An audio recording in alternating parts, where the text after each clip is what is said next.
جاتے ہیں ڈیوٹی پر، ہماری بھی ایک وردی ہے، ہماری عورت کی ایک وردی ہے، ہمارے مسلمان مرد کی ایک وردی ہے.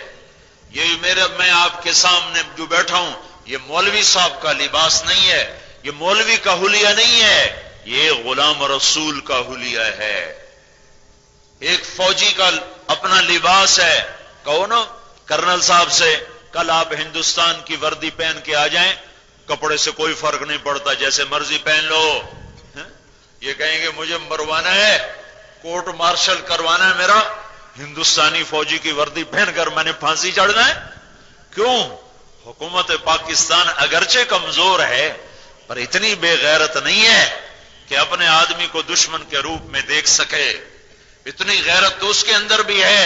میرا اللہ غیرتوں کا مالک جب ہمیں دشمن کے روپ میں دیکھتا ہوگا تو کیا اس کو غیرت نہ آئے گی؟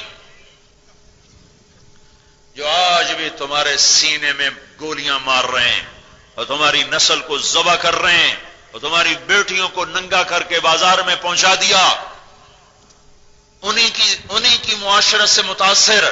مغرب میں تو سورج بھی ڈوب جاتا ہے، تم مغرب کی تہذیب کے پیچھے چل کے کیسے طلوع ہو سکتے ہو؟ طلوع ہونے کے لیے مشرق کا مقدر ہے، ڈوبنا مغرب کا مقدر ہے، طلوع مشرق کا مقدر ہے. مغرب کی تہذیب ننگی ہے، مغرب کی تہذیب بے حیا ہے. سائنس مغرب کا علم نہیں، سائنس کائنات کا علم ہے. جو قوم محنت کرے گی پالے گی. کوریا کوئی مغرب میں ہے، جاپان کوئی مغرب میں ہے، سنگاپور کوئی مغرب میں ہے. میں سائنس کے علم کی نفی نہیں کر رہا، کائناتی علم کی تردید نہیں کر رہا، وہ ہماری ضرورت ہے. ہاں میں مغرب کی بے حیا تہذیب کی تردید کر رہا ہوں، جہاں صرف ناچ گانا شراب زنا کے سوا کچھ نہیں ہے. واپس آؤ، واپس آؤ، اپنی عورتوں کو غلام فاطمہ بناؤ، فاطمہ کی بیٹی بناؤ، خدیجہ عائشہ کی بیٹی بناؤ، ام سلمہ جویریہ کی بیٹی بناؤ، اپنے آپ کو غلام رسول بناؤ. حضرت فاطمہ رضی اللہ تعالیٰ عنہ کا انتقال ہونے لگا. حضرت علی موقع پہ موجود نہیں تھے، کسی کام کو نکلے تھے بازار، کام باہر نکلے. خادمہ سے فرمایا غسل کا پانی رکھو، انہوں نے غسل کا پانی رکھا. فلاں جوڑا نکالو، انہوں نے جوڑا نکالا.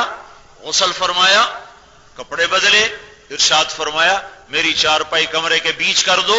انہوں نے چارپائی ڈالی، پھر اس پر ایسے لیٹی اور قبلے کی طرف منہ فرما کے فرمانے لگی میں مر رہی ہوں، میں مرنے لگی ہوں، علی کو بتا دینا میرا غسل ہو چکا ہے، کوئی اب میرا کندھا بھی ننگا نہ کرے. ہاں ہاں، وہ تو مر کے بھی اپنے پردے کا خیال کر رہی ہیں. ہماری بیٹی زندہ ہو کر سرے بازار آ جائے، یہ کیا آزادی ہے کہ موٹر سائیکل بیچنے کے لیے بھی عورت کو ننگا کیا جا رہا ہو، فریج بیچنے کے لیے بھی عورت ننگی ہو، ٹیلی فون بیچنے کے لیے بھی عورت ننگی ہو، ڈبل روٹی بیچنی ہو تو عورت ننگی ہو، مٹھائی بیچنی ہو تو عورت کو ننگا کیا جائے. یہ کیا ظلم و ستم ہے؟ یہ کون سی تہذیب ہے؟ یہ کون سی روشنیاں ہیں؟ یہ کون سی روشنیاں ہیں جنہوں نے ماؤں کا تقدس چھین لیا، باپ کا وقار چھن گیا، بھائیوں کی محبتیں لٹ گئیں، حیا کے جنازے اٹھ گئے. سرے بازار مسلمان بیٹی گھنگرو باندھ کے ناچے، دیکھنے والا بھی مسلمان ہو، ناچنے والی بھی مسلمان ہو، طبلہ ہارمونیم بجانے والا بھی مسلمان ہو. یہ روشنیاں کہاں سے آئی ہیں؟ ہمیں یہ روشنیاں نہیں چاہیے، ہمیں یہ روشنیاں نہیں چاہیے.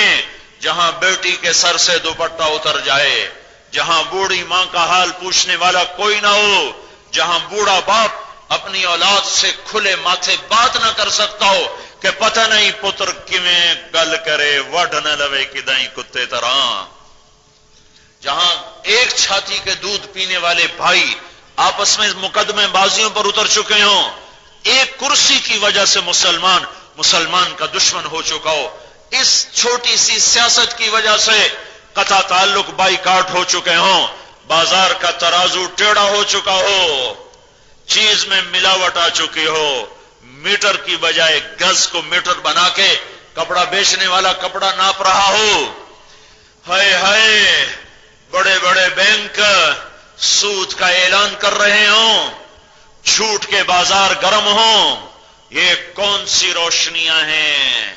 ہمیں یہ روشنیاں نہیں چاہیے، ہمیں اندھیروں میں رہنے دو جہاں بیٹی کے سر پر چادر ہوتی تھی، ہمیں وہی اندھیرے دے دو جہاں ماں کا تقدس تھا، باپ کا وقار تھا، بھائی کی محبت تھی، قاضی کا عدل تھا، افسر کی دیانت تھی، حاکم کا رحم تھا، غریب کی خودداری تھی، جوان کی پاک دامنی تھی، عورت کا حیا تھا، محبتیں سر بازار وافر ملتی تھیں، وہ روشنیاں ہیں۔ ہمیں یہ روشنیاں نہیں چاہیے جنہوں نے ننگا کر دیا ہماری بیٹیوں کو، آوارہ کر دیا ہماری نسل کو، گانے بجانے کے سوا کوئی کام نہ رہا، نفس پرستی شہوتوں کے سوا کوئی منزل نہ رہی، مال چکنی چوپڑی روٹیوں کے سوا کوئی زندگی کا ہدف نہ رہا، یہ کوئی تعظیم نہیں ہے۔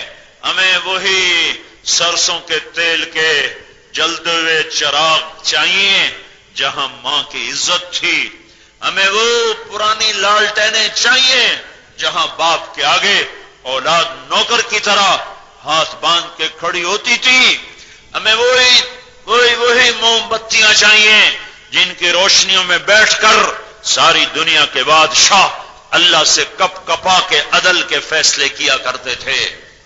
آج کا تو پٹواری امان کا نہیں ہے، اس زمانے کا بادشاہ بھی اللہ سے کانپتا تھا۔ میرے بھائیوں، میں اپنے دکھڑے سنا رہا ہوں، میں کوئی تقریر نہیں کر رہا ہوں۔ احباب جمع ہے میر، حال دل کہہ لے پھر التفات دلے دوستاں رہے نہ رہے۔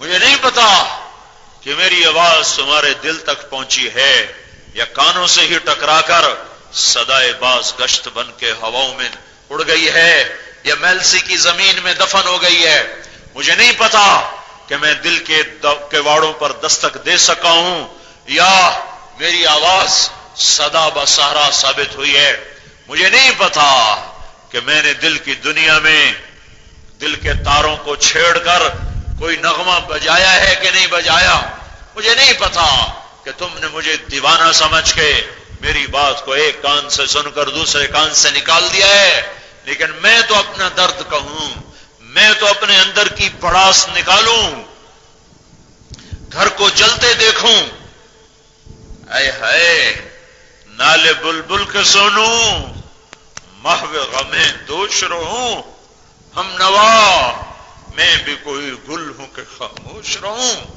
میں اپنی نسل کو ناچتا گاتا دیکھوں، میں لڑکیوں کے پردے اترتے دیکھوں، میں تاجروں کا ترازو الٹا دیکھوں، میں زمینداروں کا تکبر دیکھوں، میں بھری آبادیوں میں مسجدوں کو ویران دیکھوں، چاروں طرف قرآن کی بجائے گانے بجانے کی صدائیں سنوں، تو کیوں میں کوئی پتھر ہوں؟ دل ہی تو ہے نہ سنگ و خشت، درد سے بھر نہ آئے کیوں؟ روئیں گے ہم ہزار بار، کوئی ہمیں رلائے کیوں؟ ایک کپاس کا پودا مرجھا جائے دل مٹھی میں آ جاتا ہے۔ پچھلے دنوں باغ لگایا آم کا، کوئی 25-30 ایکڑ، ایک پودا مرجھایا، میرا دل مٹھی میں آ گیا۔ میں نے کہا یہ پودا کیوں مرجھایا ہے؟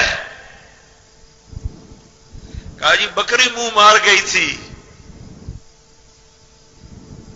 یہاں نماز کے باغ کو آگ لگی پڑی ہے، مرجھایا نہیں ہے، نماز کا باغ بکری نے تو کھایا، میں نے پھر دوسرا بوٹا لگا دیا، لگ گیا، چل گیا، پر جو نماز پڑھے بغیر مر گیا، اس کا میں کیا علاج کروں؟